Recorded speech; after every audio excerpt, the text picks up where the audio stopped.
Hello, and welcome to Smart Mortgage Insights. I'm Mandy LaRose. And I'm Conor Levinka. Today we're going to talk about an FHA loan and a couple of misnomers about it because it seems like some people think that if you're a first-time homebuyer, you've got to get an FHA loan. Doesn't FHA stand for first-time homebuyer? I mean, not really. Not really. Not no, really. no. It's actually the I don't hear the H. yeah. There's no Wait, H at the yeah, end or yeah. B. Anyway, weird.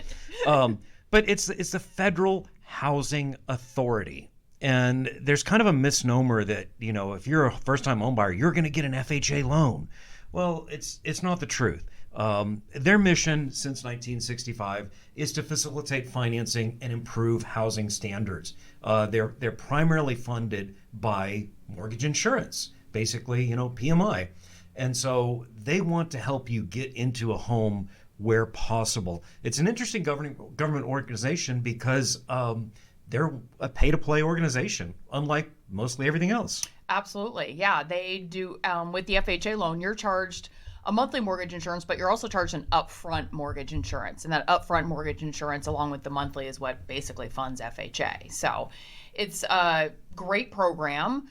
Especially for somebody to get in. Again, it's not a first-time homebuyer program, but it is utilized a lot for first-time homebuyers. And we'll get into that a little bit, some of the reasons why. One, it's a little more lenient on credit. It is. So that's kind of one of the first factors we look at when you come in to get pre-qualified. One of the first things we're going to do is pull your credit or do a soft pull on credit, determine what your credit scores are. And the credit scores are going to kind of help direct us on what program is going to work best. So sometimes an FHA loan just might be the best loan for you if you don't have the credit scores to get into a conventional loan.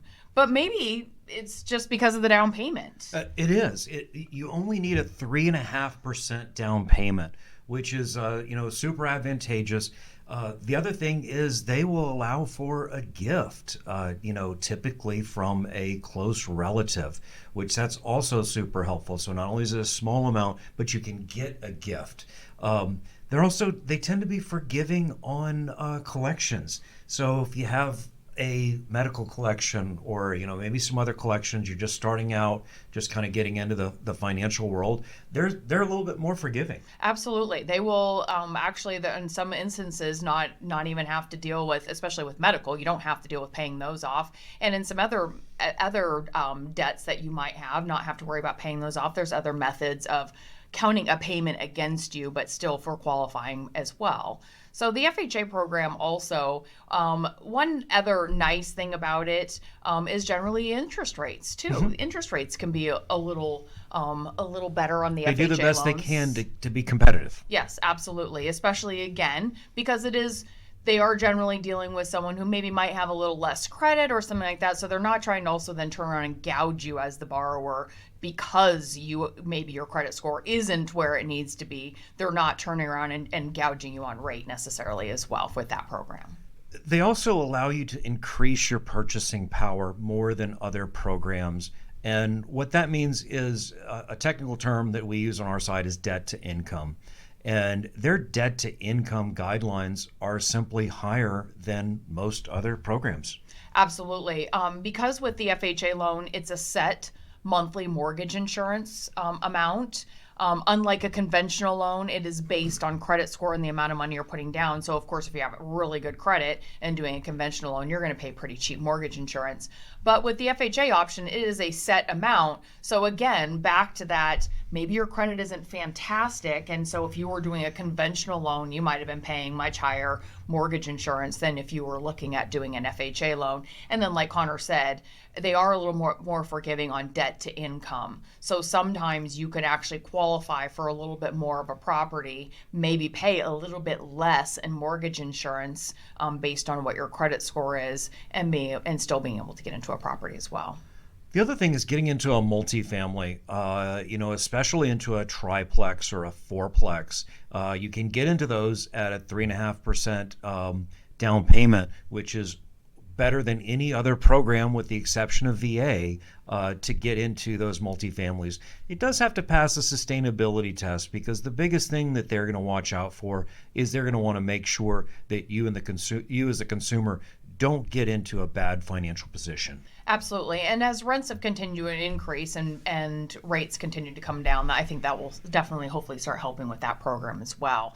And the other great thing too is you're only required to live there for a minimum of 12 months. So whether you buy a one unit property or a 4-unit property, you can live in there for 1 year, and after the 1 year you can move out and go live in a different property.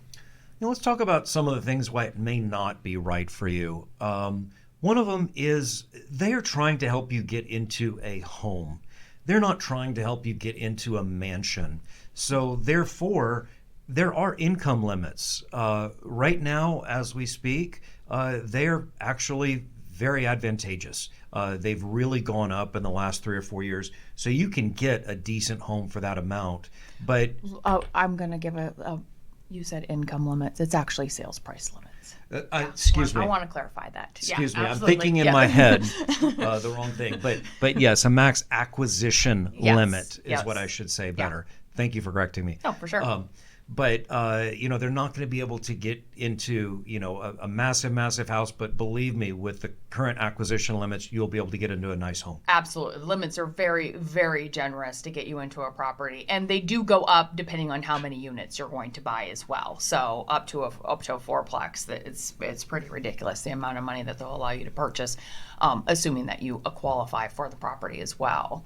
So what are some downsides of using an FHA loan? So, another downside would be they can be a little bit nitpicky on the property. Yes. And so the condition of the property, because ultimately if they're going to help you with a low interest rate, they're going to allow you to spend more money than other programs, and they're going to have a little bit more leniency on marginal credit. They don't want you to have unexpected expenses once you move into the house. And so they are going to look at things like chipping paint, decks that are without stain, general condition stuff.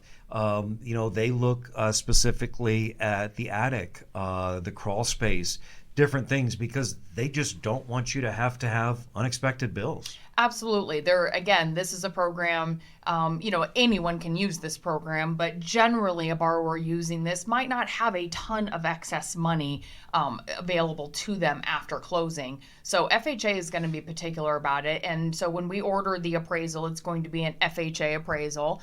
The appraiser is going to know exactly what the requirements are for FHA on that. So again, when you're dealing with a little more distressed properties and stuff, FHA might not be the program for you when dealing with properties that maybe have a little bit more distressed things that need to be done to the property. Definitely. And we spoke earlier about that pay-to-play program with FHA and how they are financed primarily before mortgage insurance. One of the downsides is you pay mortgage insurance for life. You can pay it for 11 years or 132 months with a larger down payment, but typically with an FHA, you're going to go with that minimum 3.5% down payment, and you will be paying mortgage insurance for life. However, approximately a year ago, they greatly reduced the monthly mortgage insurance amount to make it honestly much more affordable and more competitive with other programs. Absolutely. And you can always refinance out of that program into a conventional loan, like any loan. You can always refinance out of a loan that you have. Again, you need to qualify into another type of loan. So I always tell people, FHA is a great vehicle, so to speak, to use to get into a property. If you don't have the means available for the 5% down, or your credit score just isn't quite where it needs to be, and hang on to that property for a few years, let your equity build up, and then look to refinance that property later on, maybe into a lower interest rate, reduce mortgage insurance into a conventional loan. Maybe by then you have your 20% equity, refinance into a conventional loan, drop that mortgage insurance. Heck, maybe you even shorten your terms and you go from a 30 to a 15. When you get a mortgage, you are not stuck with that mortgage for 30 years just because it's a 30-year loan. Absolutely not. You always have options if you qualify. That's always the caveat. You need to qualify. Definitely. And the final thing is they're not in place to become, a real estate mogul. Now, if you get an original FHA loan and then you decide to upgrade and keep it and rent it out, that is allowable. FHA is a 100% owner-occupied loan. So when you get that loan, you need to have a minimum of 12 months living there, but you can later on get another one. One last disadvantage is you can typically only have one FHA loan. Yes. There are occasions where if you moved, from one geographic area to a faraway geographic area, and you've got a really compelling reason, you may be allowed to have two FHA loans. But for the most part, you can just have one loan. Yes. So, those are some advantages and disadvantages of an FHA loan. But again, consult your favorite loan originator and they can go through it. An FHA loan may absolutely be the right choice for you. And in addition, it may not be. There may be another program that's better for you. And so that's why you need to have an honest conversation with your loan originator. Absolutely. I mean, it really just comes down to exploring options, exploring the options that are available to you. And then, of course, what's going to work best for you at that moment in time. Because, again, you're not going to be stuck with it forever. Thanks for tuning in. We'll see you next time. This podcast is sponsored by Residential Mortgage, LLC, NMLS numbers 167729, 196, 576, and 1820404. Equal housing lender.